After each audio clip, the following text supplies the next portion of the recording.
I did a marathon recording session for these later videos, so you'll see that I am sitting farther from the camera at that point because I was so sick of sitting in the same position on my couch, and I'm also just visibly burnt out and losing my voice, so forgive me. All right, now we are talking about the meat of your planner. First, I'm going to run through a whole bunch of other thoughts that I have on how I've gone about filling mine out. One is this concept of the spectrum of screwed-ness. I've used that with my friends and in the group chat, and it's this idea that, you don't want to have this black and white thinking that everything is going to continue along smoothly exactly as it is today, and then either it does that, or as soon as things get bad, it's instant Mad Max and you're going to just die. Like, there's this whole space in between and a range of outcomes that they aren't bad enough to kill you, but they are bad enough to suck. Which is, again, why in the previous video, I was talking about those 6 categories of impacts on your well-being. And you can totally be very impacted by all of them without yet being dead. And so it's that type of scenario and that wonderful future that I would like you to be looking forward to and thinking about. There's a lot of examples around the world. If you just look up the countries that are being reported about that are currently in the worst state, and yet everyone there isn't dead, they're just not having a particularly easy time. You could even put yourself in the shoes of the people there and be like, well, if I found myself facing what these people are facing, is there anything that I would have wished that I had done before it got to this, so that I could be in a better position now myself and to help my neighbors? One example that I've been using a lot in my writing is Cuba. Groceries at the store are unaffordable, so people had been relying on rations. But even then, those rations were only ever enough really to cover your meals for 5 days out of the week each week. And then now, recently, when they go to those distribution points to pick up their rations, that isn't even happening successfully. So little by little, it's like the frogs in a boiling pot, their food source is being cut off. There's also limited access to gasoline. There was, in the story that I was reading, there's now an app where you have to sign up. And one guy that they interviewed was like number 5,000 in line and has to wait multiple months until he can fill up his car. So like, what would you do in your life? Like, how would that affect you if suddenly you couldn't get a gasoline refill for months? And what could you do today or soon to make that suck less? Because eventually we will have gasoline shortages here too. Electricity is only on, especially out in the countryside, it's only on for like 4 hours a day. Trash isn't getting picked up, and so it's starting to, the food is rotting, which is creating pools of liquid, which the mosquitoes are reproducing in, and so then they're spreading diseases through the mosquitoes, and medicine isn't really available. The only way to get what you need is if you know someone outside the country who can send it to you. Or another, not the end of the world and yet not fun situation that occurred to me is, if you just imagine your in-home washing machine, maybe, or in your apartment, maybe there's washing machines, but for whatever reason, they all break down. And so now you have to go to a laundromat to do your laundry on top of juggling everything else that you already do in your life. Or if you already use a laundromat, maybe that one goes out of business. And so now you have to travel extra far to wash your clothes. That's what the end of the world looks like. It's slow and boring. But what can you do now in anticipation of that to make life a little bit easier for you and possibly your neighbors? A next quick thought is that someone had mentioned like, oh, well, couldn't we also just appreciate people for the skills that they already bring to the table? Sure. And that being said, I personally do not feel satisfied with the level of competence that I have. And I have the time and energy and bandwidth and whatever to build on it. And so I am going to do that. Like, there's no point in me just remaining passive, especially since I am a curious person who also likes to just like be productive and do cool shit. So like, I am going to continue working to develop new skills. They might help me, they might even help everyone else, or it'll just boost my confidence because it doesn't feel good to anticipate all these things coming and feel like I am totally have no relevant skills to deal with the future that I am headed into. The next thought is that whatever you do doesn't need to be dramatic. In fact, starting small could be a strategy in itself. So for example, I'm in a fortunate position where if I wanted to get a whole bunch of acres out in the middle of nowhere and construct the perfect little tiny house, homestead, whatever, I could, but I don't want to because that sounds really overwhelming and not at all fun. And I'm much happier living in a regular neighborhood and just gardening in my little backyard, even though it means that whatever I'm growing there isn't going to be enough to save me if all of the outside food sources go away. Because for me, this is mainly for now about just developing the skills for fun, perfecting them at a small scale, and then, I may as well figure out how to get it right at the small scale before I go for anything bigger. Another thought, skills you can take with you in a way that you can't take your stuff with you. I think it's very possible that even if I'm not planning to leave the house that I live in now, I'll be forced to for one reason or another, which is another reason why I don't want to invest in a homestead, because I'm like, come on, especially if I live the next 20, 30 years, it's really hard for me to believe that the situation is going to remain stable enough that nothing is going to come along to push me out of there anyway. So I may as well just live somewhere that works well enough for me now and go with the flow and make moves as I see how the situation turns out.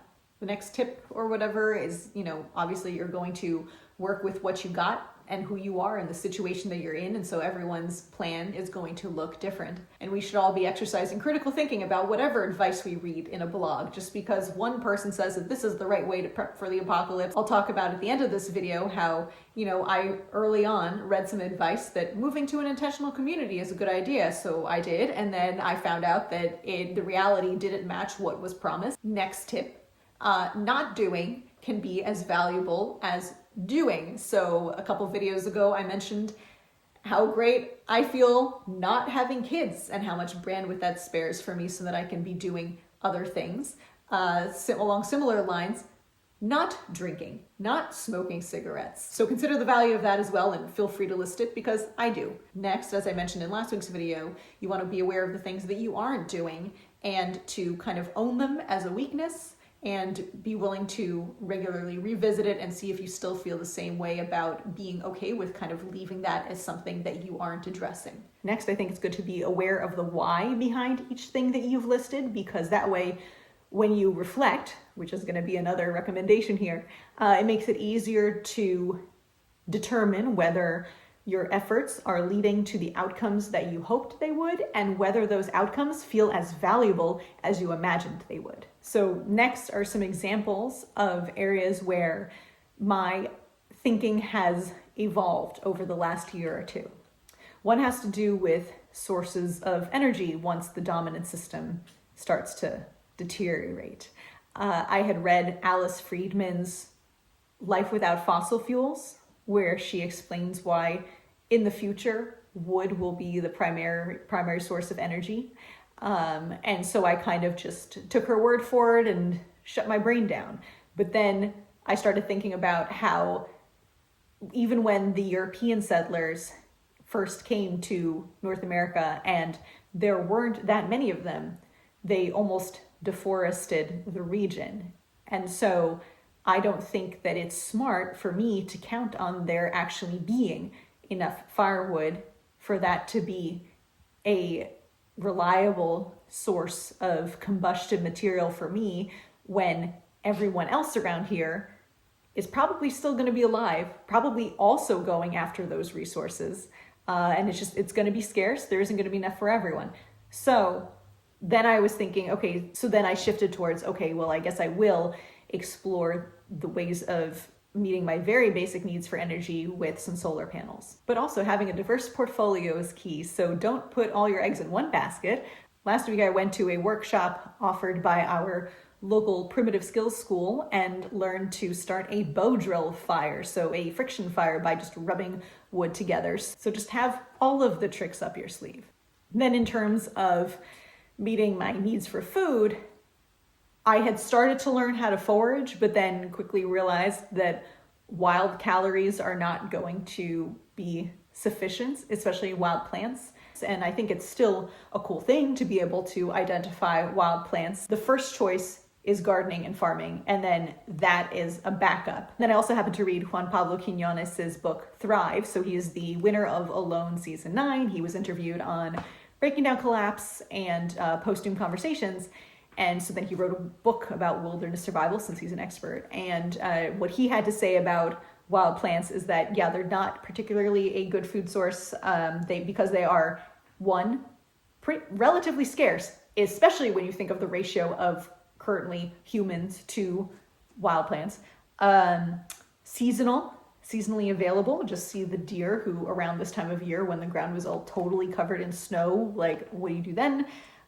Specifically with the plants, right? You might still be able to fish or eat some meat that you had smoked if we're talking about like indigenous ways of living, but you wouldn't be eating as many greens. Maybe the ground is too frozen to even dig up roots. They're also, for the most part, low calorie. And when you are meeting your survival needs, you need to put calories and macronutrients even before micronutrients. That being said, they're a pretty good source of micronutrients. And finally, many of them, if consumed in higher amounts, are harmful. And if you're surviving off of wild plants, then the whole intention, or at least which would be an unwise intention, would be that you're eating them in high amounts. And obviously some people have managed to live on an entirely foraged diet. I'll put a YouTube video below of a guy who ate that way for a year. But I'm not that guy. And most of us aren't that guy. And how many could be if they tried to be? So yeah, I just am not investing too much in that idea at this point. And then when it comes to wild animals, there's like no wildlife left. Like that's the whole point. We've mentioned the biodiversity crisis. Like it might seem like there's a lot of squirrels out your window, but the actual ratio there used to be, back when people actually relied on wild animals for food, there was a ratio of either 99 or 100 pounds of wild mammal for every pound of human. So 100 to 1. And now it's flipped. There's 100 pounds of human for every 1 pound of wildland mammal. So that's not going to work. And then when it comes to growing and raising animals, so like domesticated livestock, from what I've seen, that most people's processes are still very much dependent on industrial supply chains. And I'm not really too interested or desperate to be the one to figure out how to do it in an off-grid, supply chain independent way. And plus they just seem to take so much more effort. Like I just feel like I'm happy just sticking to growing plants. Again, because like I said, that sixth category of well-being is just all about your mental health and happiness. Everything can change. That's just the plan for now. Another thing is preservation. I have no idea what the future of food preservation looks like in 10 to 20 years, like what people are going to be doing. Because if you look at the average homesteader cellar, where it's like wall-to-wall shelves of stuff in glass jars, like there aren't enough glass jars in the world for all of my neighbors and every American and every human on the planet, or even all the humans in the developed world or whatever, who, you know, are shifting away from the most modern food systems to suddenly go back to practicing this. Obviously, I guess manufacturing could, in the short term, like adapt and increase supply as demand increases, but also it might not. Like think about the bottlenecks and supply chains that occurred during COVID. Nevertheless, those are skills that I am playing with just for fun and to be able to say that I did. And so like dehydrating stuff, water bath canning, fermentation. And I made a little show and tell video about the fermentation that I'm doing, and I don't know where else to put it, so I'm going to insert it right here. This is sauerkraut. I label them so that I also put it on my calendar when they're supposed to be ready, but it's got black peppercorns and all kinds of like seasonings in here, and it should be ready soon. And I know that one is, despite seeming the simplest, people, it's like, I hear you can get it wrong easily. This one, not my first rodeo with this one now. This is beets and carrots, and I've done this already once and it tasted so good. And then here Last but not least, we have kombucha.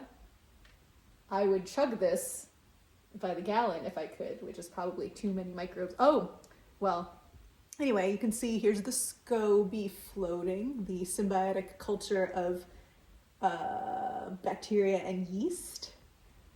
So that's in phase 1 right now, but yeah, it's not going to save my life, but I've had a really good time learning about it, and it just boosts my confidence to be able to do this thing that people have been doing for ages. And me, I, having grown up in the modern, as a domesticated human, didn't get to learn how to do this because I didn't have to.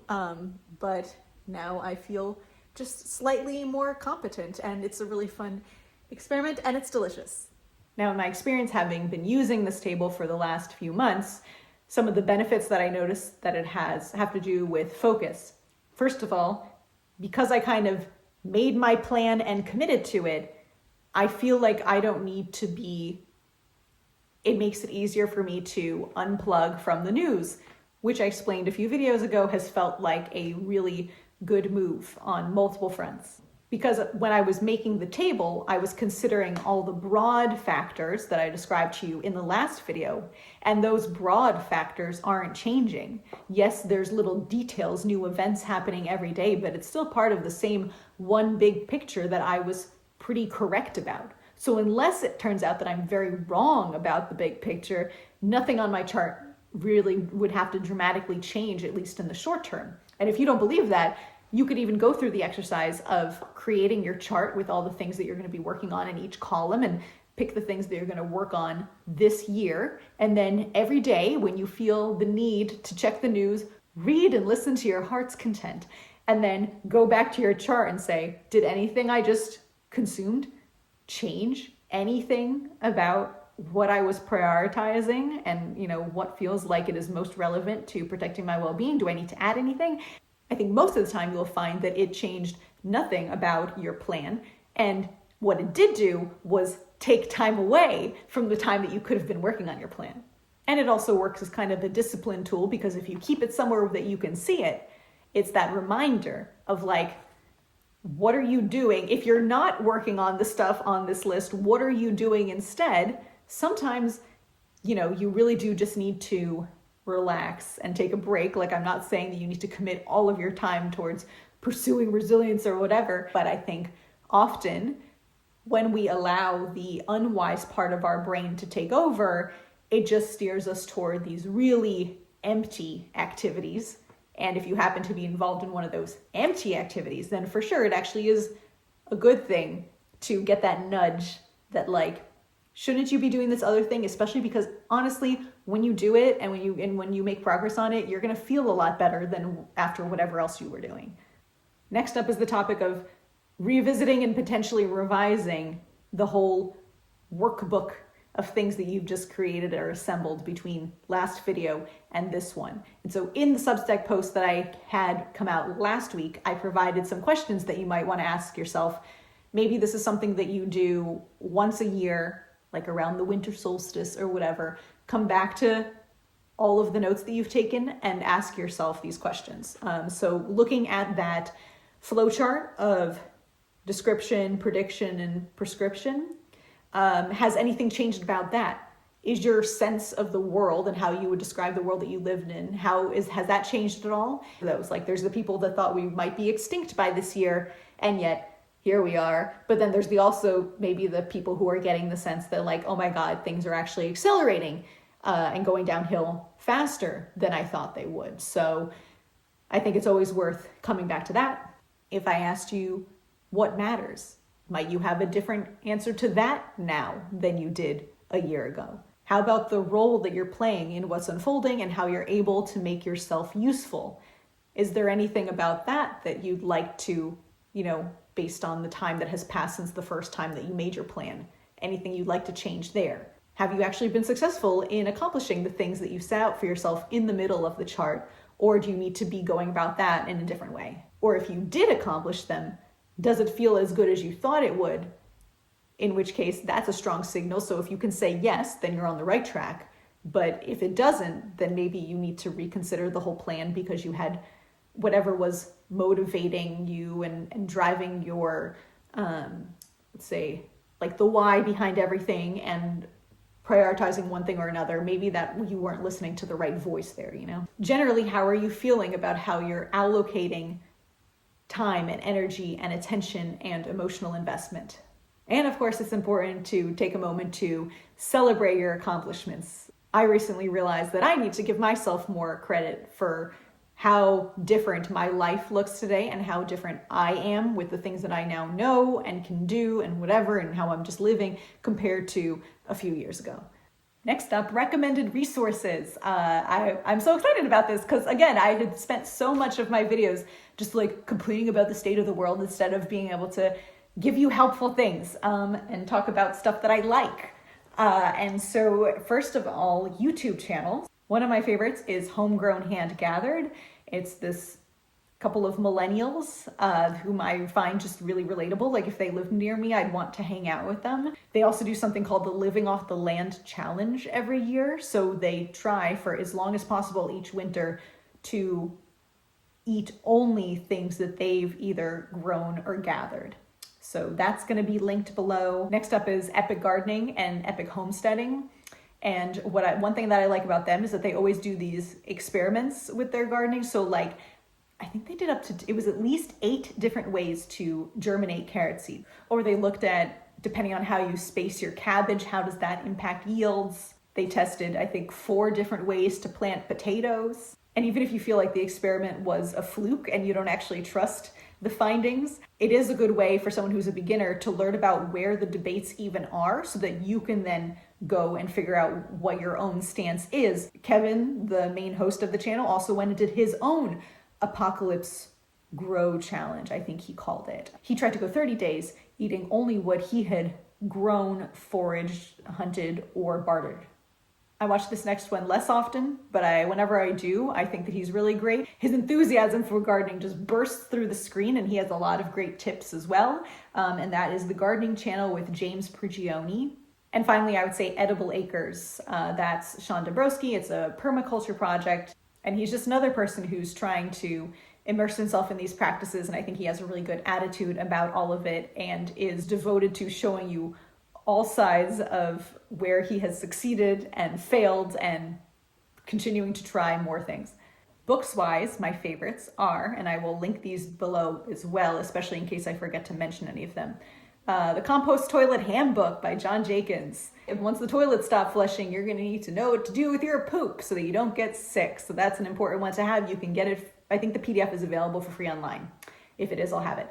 The next one, Retrosuburbia by David Holmgren, is okay. That one is available for free as a PDF. So if that's true, and you'll find out if it is in the description, for sure, that's worth downloading, opening, skimming, whatever. In terms of permaculture books, I don't know that there is one that is better than all the others, but I happen to have one called Practical Permaculture because I'm a practical person. For food preservation, officially, you want the USDA Handbook. I'll link to that because that's what has been officially verified as like probably not going to kill you. But another one that I really love is called Preserving Everything, because the author, in addition to walking you through the steps of each preservation method, gives you her whole analysis, which seems to be a little bit collapse informed about the strengths and weaknesses about each method. For example, she'll say like this method, freezing something or whatever, requires a fairly steady supply of electricity. Maybe that's not collapse inspired. Maybe you could also say that that's just relevant to anyone who's living off grid for fun. But anyway, it's definitely not the kind of tip that the USDA guidebook is going to point out. The people behind the YouTube channel Homegrown, Handgathered, Sylvan and Jordan, they came out with a book, which is really great, especially if you don't have like a background in gardening and agriculture and permaculture or botany or soil science or agroecology. It's a really accessible, relatively short overview of all of that. So the first section goes through the science behind everything, and then they go crop by crop and tell you how to grow it, how to preserve it, how they recommend cooking with it.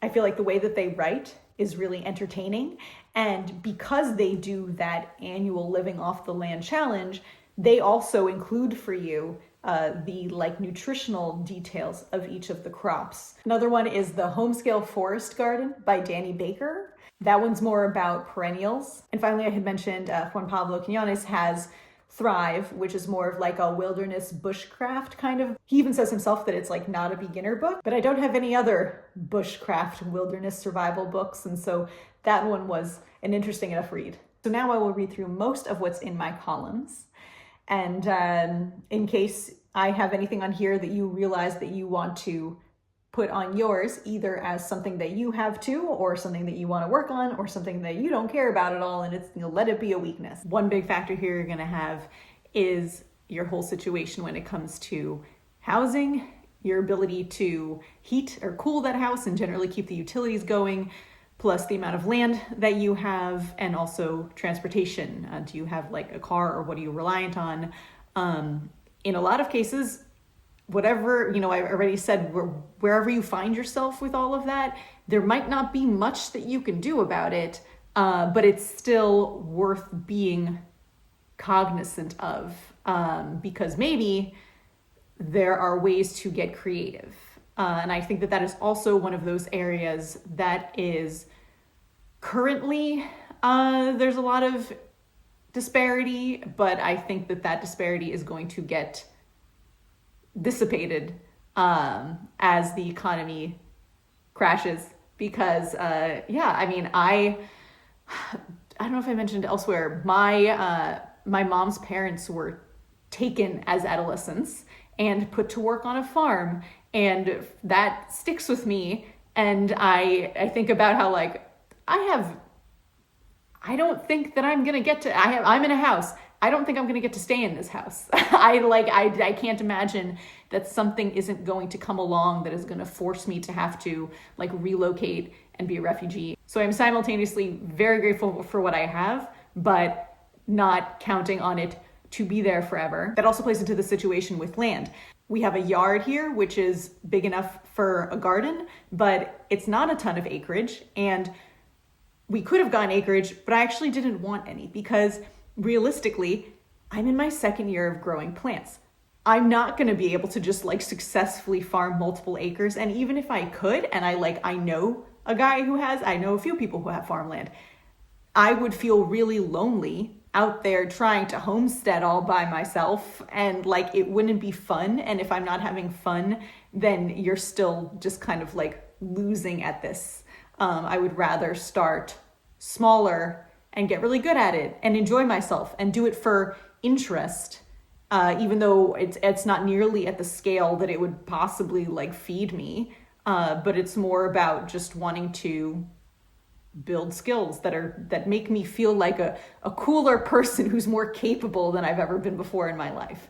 I was recently speaking with someone about how right now in our social media culture, for a while now, there's been all this comparison around like FOMO, fear of missing out, and you see all your friends socializing, but you weren't invited, so that makes you feel bad. And then you see people going on amazing vacations where they post only the best pictures, and then that makes you feel, you're comparing again, and you're always feeling less than according to the modernity standards.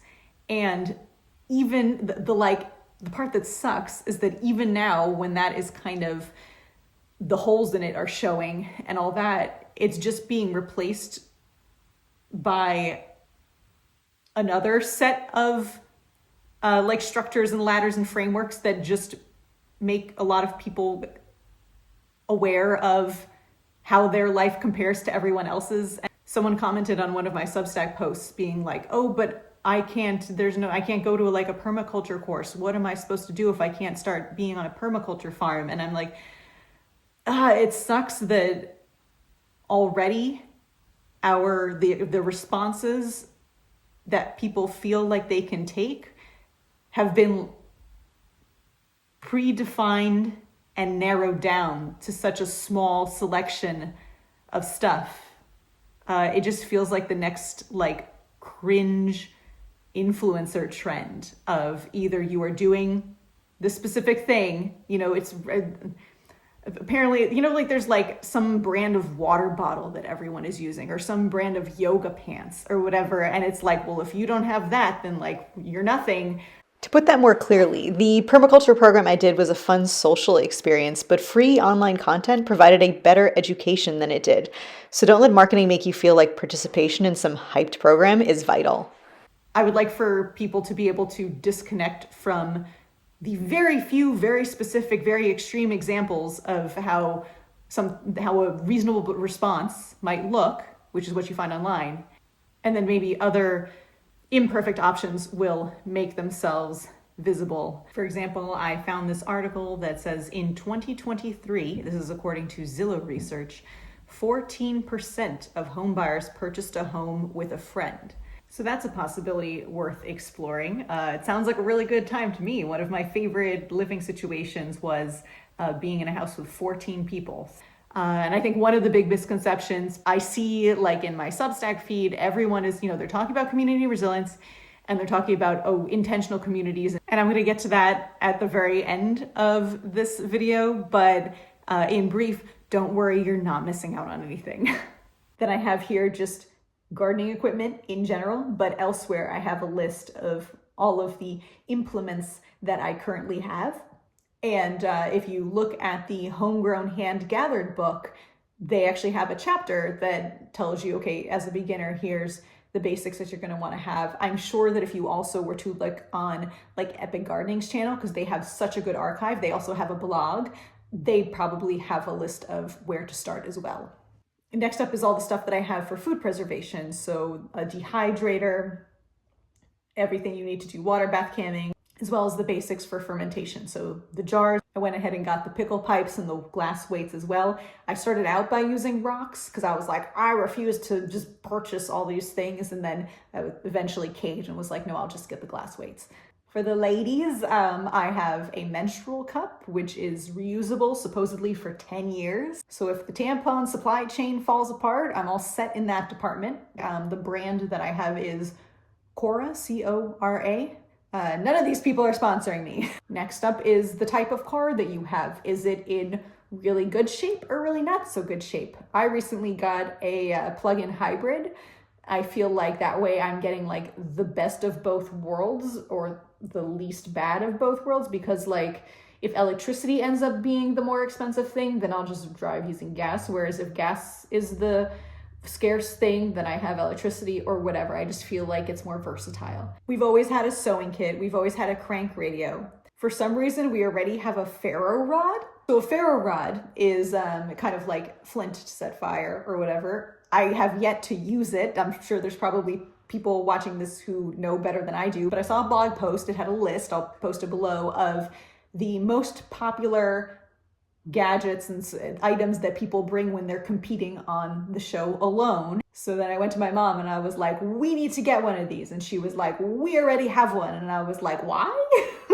We also bought a hot box, and this is one where you definitely want to shop around and get like a model that isn't a piece of crap. So this is a container that you can put a pot of hot soup in, and then you completely enclose it in there, and then its own heat is so well trapped that it continues to cook itself.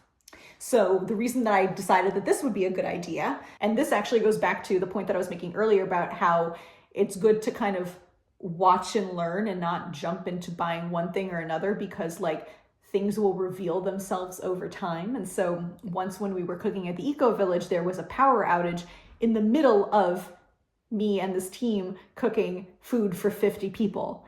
And so we were like, well, what the hell do we do now? Because we had an electric stovetop. And luckily they had this hot box. So we took the soup off of the stove, which was now not working, but the soup was still hot. And we put it inside the boxes, sealed it up, and it successfully finished cooking. So I was like, okay, this is something that I'm going to want for my household. I also have here the guidebooks that I just mentioned. I might continue to buy more. I also just got some books by Carol Deppe, D-E-P-P-E. She's particularly knowledgeable about seed saving and plant breeding. And I also have all these notes. I have a really long document of everything that I've been learning, which I plan to eventually print out. And that includes notes on how to stay cool or warm without using any technology whatsoever, basic notes about energy and water safety and stuff. Like I'm just starting to learn the very basics about batteries and stuff. Notes on making soap and toothpaste without Crest and Colgate and Dove to provide them to me. Notes on plant medicine specifically for hypertension, because no duh, I have hypertension. So if you have any kind of condition that you're currently taking pharmaceuticals for, you might want to look into what the all-natural alternatives are and start to figure out how you might procure that on your own. I also have notes about identifying noxious plants because, again, as we are spending more time outdoors, higher risk of exposure, I want to know it when I see it, because certain ones, I don't think you could accidentally run into giant hogweed, but they will leave you with a nasty burn that no one needs. And I have screenshots of the maps to how to walk to all my nearest friends' houses so that I can reach them when I no longer have my car and GPS. We always maintain a backup of the following things: water, food, toiletries like toothpaste and whatnot, toilet paper, a first aid kit, batteries for flashlights, HEPA filters in our central air, and a month's worth of medication. That's all like disaster prep 101 type stuff.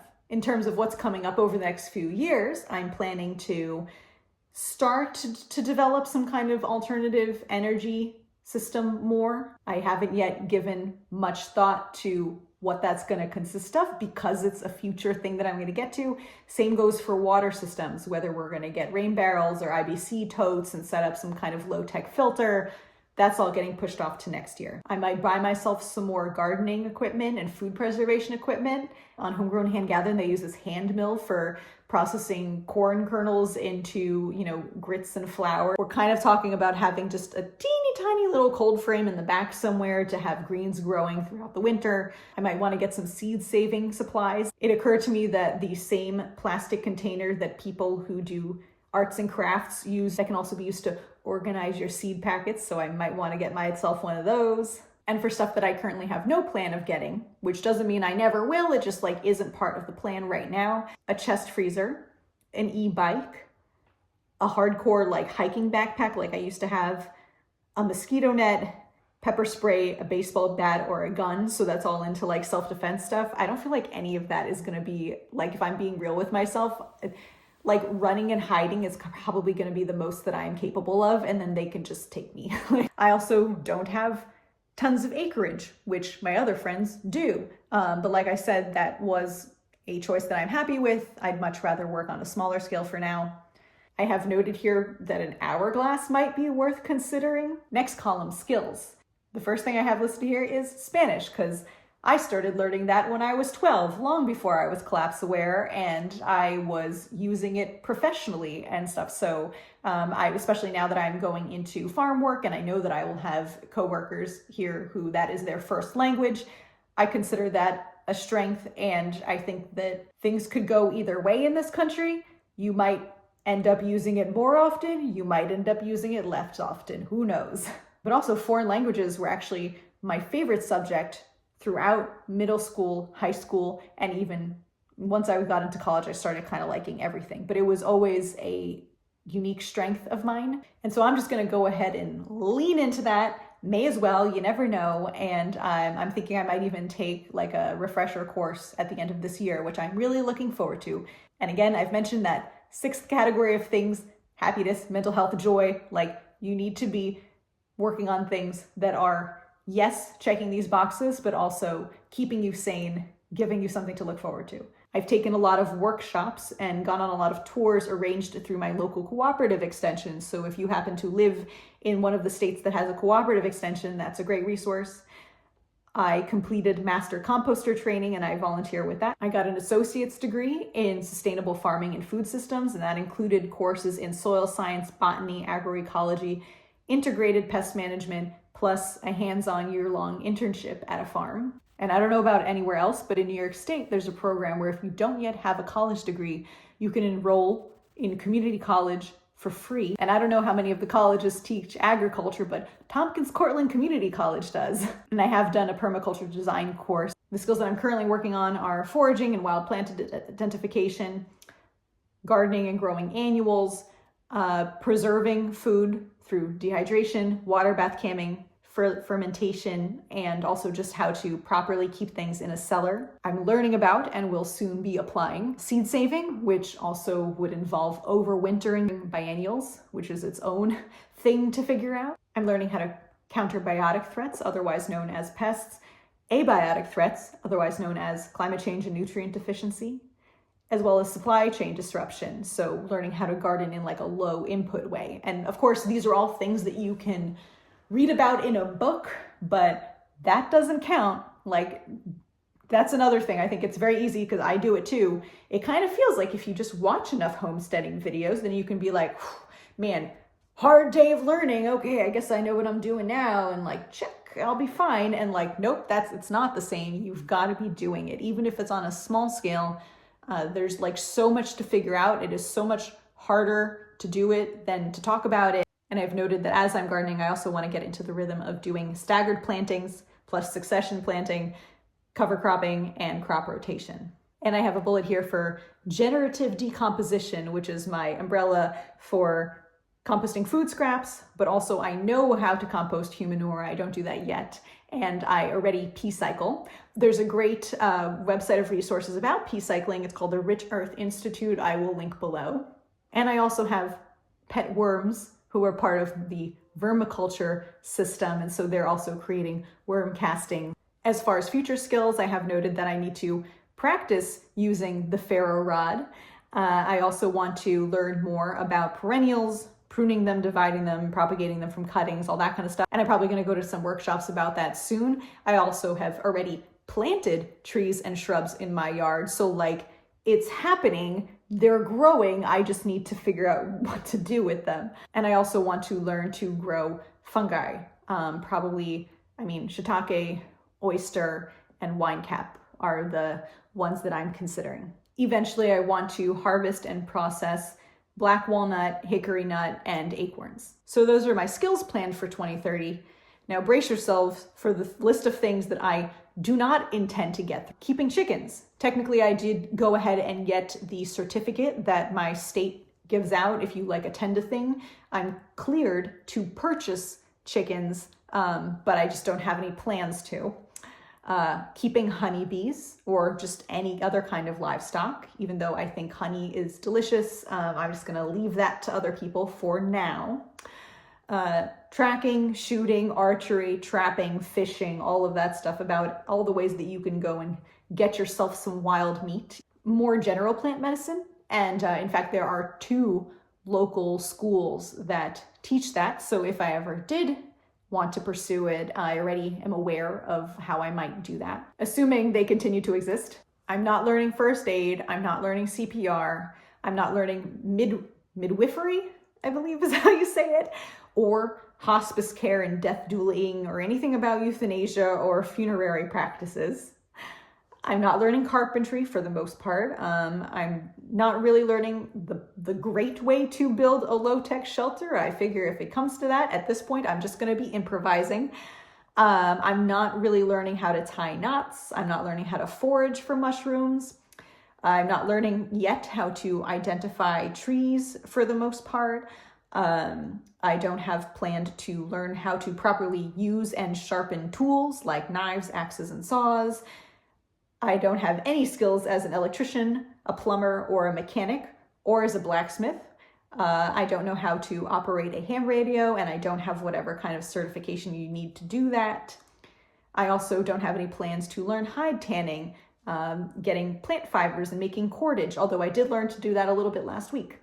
Anything with basketry, spinning wool, weaving, mending, although again, that's something that I kind of know how to do, but just a mediocre improvised way. And I also don't plan to learn about ceramics. Technically, you could think of that as like a primitive indigenous lifeway skill, but I feel like we have enough containers. Okay, habits. One thing that I have here, I don't even know if it belongs there, but whatever, is general tolerance for unpleasant conditions. That in itself, I don't know if that's really like a habit or what, but it helps when things are bad. I don't drink alcohol. I don't smoke anything. I don't eat meat, especially processed or red meat, which is what's most associated with colon cancer. I exercise a lot, and I'm really good, and I like very much above average in terms of speed, stamina, strength, and flexibility. So I run 8 miles 4 times a week, and each time it usually takes me about 1 hour and 2.5 minutes. And I have in the past, like around COVID when I had nothing else to do, gotten that time down to a clean hour. And so if I had to now shave those extra 2.5 minutes off, and if it were a question of life and death, I'm sure that I could. I could do 10 pull-ups in a row with excellent form, and I'm also flexible enough to put my foot on my head. I don't know how that would be relevant to navigating the future, but it's fun and I'm proud of it, and it's been a crowd pleaser so far. I stay hydrated, I limit the amount of processed foods and salt and sugar that I eat. I'm really good about my dental hygiene. I now use sunscreen and I wear sunglasses, which is how, if you don't do that, you develop, is it glaucoma? Cataracts. So yeah, sunglasses are important. And I also wear like the protective attire that blocks out sun's rays. And I know that like, yes, there are some health concerns around sunscreen because it contains these chemicals that who knows what they do to your body, and they're definitely not good when they wash off and, you know, flow into coral reefs or whatever. But personally, I just waited, and I was like, I'd rather deal with the hormonal disruption than develop skin cancer. Then there's the standard safety precautions that you take against stupid injuries. So I wear a seatbelt, and I generally don't do anything that requires a helmet, but if I did, I would wear one. And if I remember doing something where something might get into my eyes, you know, I'm wearing goggles. If I go into the woods, I do a tick check. In the future, when I'm heating my food, I would make sure to do so properly. That's what neutralizes the botulism toxin. I've minimized my direct exposure to plastics, so I no longer use tea bags. I have one of those metal cages. I bring a coffee mug with me to places where they would otherwise pour my hot coffee into one of those PFA lined paper cups. And I've switched from using a plastic water bottle to a metal canteen. I mentioned pee cycling. I use an old laundry detergent bottle to capture my urine and use it as a fertilizer for my garden. I see my doctors as often as I'm supposed to get preventative checks. I take my car in as often as I'm supposed to keep it in good shape. Some new things that I'm adding in this column, ideally, are, like I said, I need to get completely off of coffee. I also wanted to be journaling more regularly, which is happening, and I want to just reduce my screen time, which I will be able to do after I finish sitting in front of this camera to record. And this fourth and final column, I have first a lot of things from that privilege wheel. So I'm a US citizen, I speak English natively, I'm white, I have a college education, I'm able-bodied, I'm petite, I'm cisgender, I'm straight, I'm neurotypical enough, I have decent mental health. Another thing I would put here is your whole financial situation. And there's so many combinations that could go there, and it isn't always what meets the eye. So you could have someone who is making millions of dollars, but they are living beyond their means, and so they have absolutely zero savings and tons of debt. And so then it would look on the outside like they're fine, but actually they'd be in trouble possibly. Or the opposite, maybe someone is working a part-time minimum wage job, but they actually have millions of dollars in savings. And so, you know, for as long as there even is a financial system and money counts for something, that's a fairly sustainable situation. Some of us might be aware of one YouTuber who 20 years ago left behind a job where they were earning quite a bit of money, and because they anticipated that soon everything would be falling apart. But then 20 years later, here we are, civilization is still mostly up and running. They happened to have an accident and wanted medical services, and fortunately the medical system was still available and you still had to pay for it. Capitalism is still going strong. So I think it's fair to expect a good deal of financial disruption in the future. Nevertheless, I would err on the side of caution and not have a total like, screw it, it's not going to matter anyway kind of attitude, because you never know. In fact, even if another 20 years from now, things are much, much, much worse, there might still be something that you're gonna want that you're gonna need money for. I don't have kids. I'm not pursuing the MBA anymore. I'm not living in New York City anymore. I've moved to somewhere where there's more farmland and opportunities in farming. I'm living with housemates who are my parents. Something interesting that I notice here is that in my friends, I feel like either I know people who have grown kids, and the people who have the kids, who I'll say are the parents, are collapse aware and want their adult children to come live with them, but those adult children aren't interested in it. Or the adult children are collapse aware and want to be taking action, but don't necessarily have the resources to do it. And their parents are not collapse aware and therefore not even close to it's not even a question of wanting to help. It's like they don't even understand why their kids would want to do those things, right? So it's pretty rare, I think, to be in my situation where the generations are in agreement and willing to do this. And what's really nice about that is, in my situation, they are the coolest housemates. Obviously, I grew up with them and we have similar personalities, which is also not always the case. And so I feel fortunate there, and they're like-minded about everything, including what's going on in the world and what we're all kind of interested in hobby-wise and our values and how we like to exist in the house and stuff. So I get along better with them than I did with all of my random Craigslist roommates in New York City. And also, I don't want to live alone, because when I became collapse aware, I was living in a studio in New York City, and one among many visions that I had was of just starving to death in my apartment, of being oh, is this how the end of my life is going to look? I would just be sitting alone in this studio with a bunch of opened cans of food and just kind of waiting for the end while there's sirens going off in the streets outside. That didn't sound appealing. And so, I definitely want company, and I have really good company here. Also, whenever there's any kind of emergency, my parents are typically the first people that I would text, right? So when Hurricane Sandy hit New York City, or when people were starting to talk a lot about COVID and be wait, this is serious, and there were murmurings, my parents, they're my emergency contacts, so they're the first people that I texted to be what should I be doing? Or hey, I'm okay, just so you know. And it's now I don't actually need to even text them to let them know that I'm okay or whatever, because we live in the same house, so they know.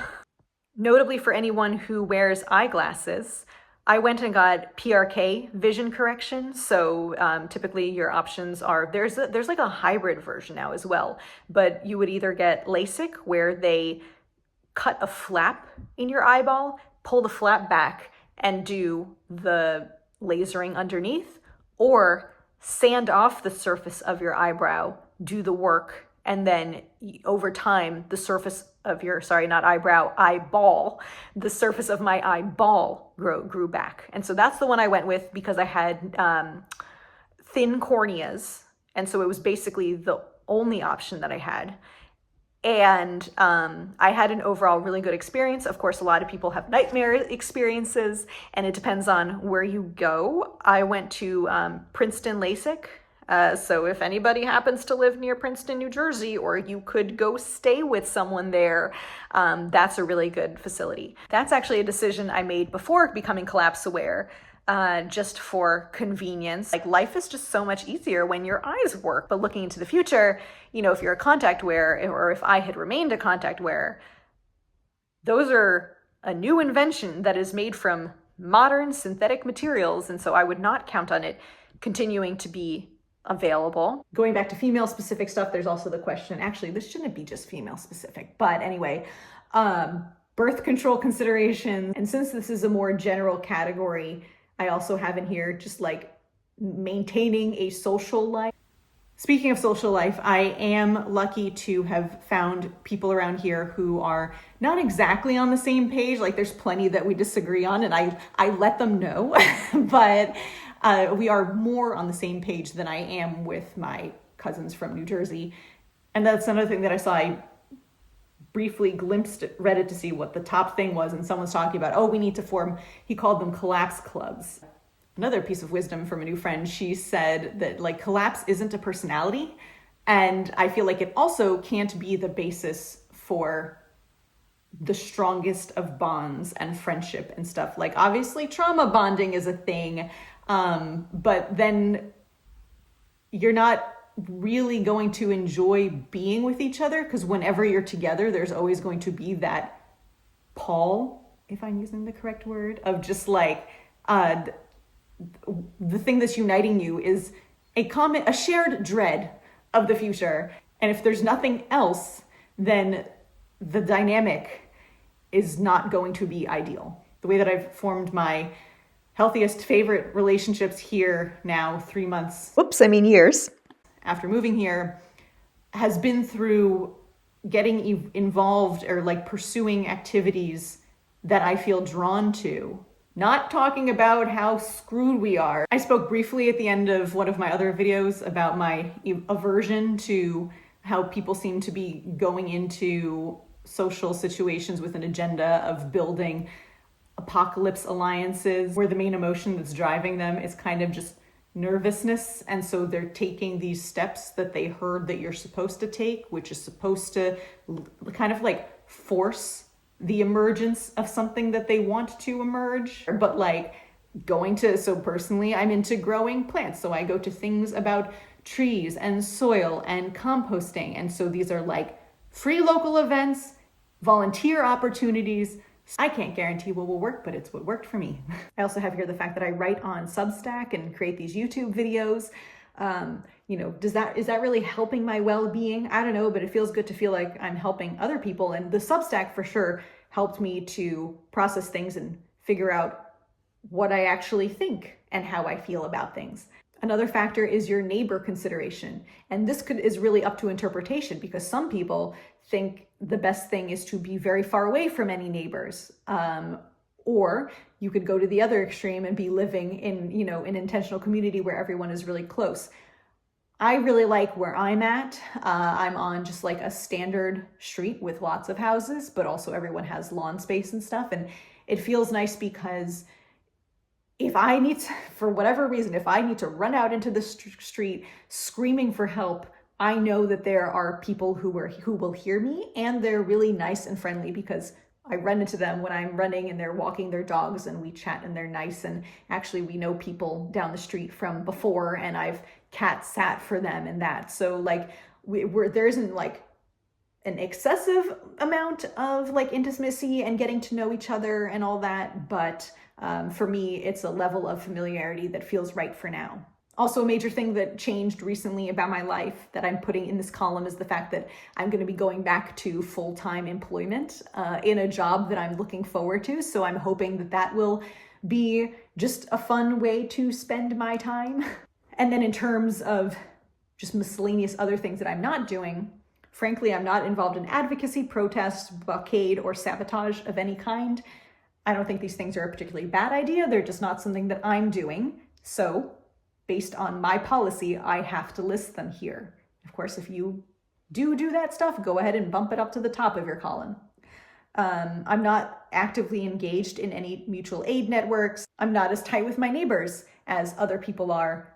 But again, that's something that's working for me. Privilege-wise, I'll never be male. Strength-wise, even though I do work out, guys can just like automatically lift heavier things than I can. There was a report about, the silent crisis of femicide, but I looked up the statistics and men are actually much more likely to get murdered. It's just that when women are murdered, which happens less often, the murderer is usually their partner or someone else who is like a close family member. And like health concern wise, I was thinking about like women can get endometriosis, although thankfully I don't have it. There's a crazy percentage of women in the United States who do. And then I was thinking, well, what about when those drugs that help them, deal with those symptoms go away? That's not going to be fun. That's my chart. And now going on to the final topic. That's going from running from to running to. I feel like for my 20s and my 30s, up until I became collapse aware, I was pretty good at running to instead of running from, right? Making decisions based on what is calling me rather than being motivated by some negative feeling and a desire to avoid bad stuff. I feel like because I'm able to imagine it, there's probably a scene from Scooby-Doo where Shaggy is like running from one monster and then jumps into someone's arms for safety, but then looks and realizes that you've also just jumped into the arms of a monster, you know? And so oftentimes when you are motivated by just the desire to avoid something bad, it could lead you to just put yourself into an equally bad situation. Or it's like if you're driving and you just suddenly realize that you want to avoid something there, so you steer away from it, but then you're steering into traffic, which is at least as bad, right? And so I'll give one example of how running from didn't work out for me well, and that is, as I probably think I mentioned already, moving to a particular intentional community / eco-village. I was just terrified that the world was going to fall apart way faster than it has so far. And I was just beginning to read all these blogs, and a lot of them mentioned that moving to an intentional community can be a source of resilience. And so I just imagined total mayhem breaking out all around the world, and the intentional communities being the only little bubbles where things are maybe kind of okay. And so like I went all in on getting my parents to sell their house in New Jersey and move with me to one of these eco-villages. But when we were there kind of touring and sampling it out, what I didn't listen to was I wasn't asking myself, am I finding here the good things that I'm looking for? Because I was only focused on getting away from those other bad things that I was thinking about. And ultimately, the decision to move away was one that my parents and I agreed on together, and we all had our different reasons for wanting to do it. And we only live like 15 minutes away now. But the reason that I felt very much okay with that decision was that I sensed that it wasn't offering anything above and beyond what a basic neighborhood would, as far as my concerns. And so I had nothing to lose by leaving. So the first red flag that I noticed was like a lack of nimbleness because of the nature of this place. And this is kind of just, I think, common to a lot of intentional communities where you've decided to share a lot of infrastructure and create a system where you're making a lot of decisions together. And where I saw this, or one way that it's easy for me to think about it is like in 2020, I actually had a really good year because I was living in New York City, but then I went to go stay with my parents in the New Jersey suburbs. And I had a bunch of books that I was reading, and I would go on runs all the time, and I would Zoom with my friends. And then, you know, once things started to open up and back in New York City, I moved back there and we would have picnics. But then imagine if you were in the eco-village at that time, on top of the research that everyone was doing to try to figure out what's the right level of precaution that I'm going to take personally and reach agreements and navigate new forms of stress within your own household as the world is navigating this unprecedented event, on top of following the news to learn about kind of what's opening and what's closing, plus adapting to all of that at work, which were already things that all of us were hit with. You also had this extra layer of complexity to navigate because the village had shared spaces that they had policies for. And the people sharing those shared spaces were coming from backgrounds where they actually ended up disagreeing and having different opinions about the level of precaution that they wanted everyone to take. So I imagine that if I had lived there at that time, I would have actually been in a worse position. Like, I'm glad that I wasn't there. I'm glad that I was in New Jersey and had that flexibility and didn't have that additional layer of like burden. I also feel like there were pre-existing social hierarchies there. So it felt very much like high school, with certain men and women being more popular. And then they were the ones who determined what were like the okay things to talk about. And and things to think and ways to feel. And if you didn't go along with what they thought, then you would be kind of outcast. And of course, I felt like one of those people because they were all optimists and a lot of them were parents with young kids. And so it was kind of like they set the tone. I also remember I was chatting with one of my neighbors and she was telling me how she was really excited because she had found some signs for the next No Kings March on Etsy and she ordered them and they were just like really high quality. They were printed on like really good firm cardstock and maybe it was like laminated and glossy and they had some great phrases on them. And my response, without even trying to be like sarcastic or anything, was like, oh, that's great. So you're going to be able to reuse them, right? Because like they're made out of stuff that's going to still be in good shape after this March. And the way I saw it, I'm like, you know, obviously just because you're marching on Saturday doesn't mean he's not going to be in office on Monday. Like you do understand that that's how it works or doesn't work rather, right? Like, but she kind of like, was like, huh, like didn't like to hear that. And I was just stating what I thought to be a reasonable remark of like, well, you didn't, right? Like they just their expectation of like, oh, this will all just be cleared up soon if we just march enough. Like it's just so detached from reality. But then also, you know, expressing displeasure if you even accidentally remind them of how things really are. I also felt like they had no more ecological knowledge than the average person on my average street here. Like they might wear tie-dye hippie clothes and hang certain flags outside their door. They host a winter solstice meditation ritual. But if you ask them, like, what was the average temperature of the earth last year? How much biomass have we lost of wildlife in the last 50 years? What percent? Define carrying capacity when it comes to population dynamics. You could even make it multiple choice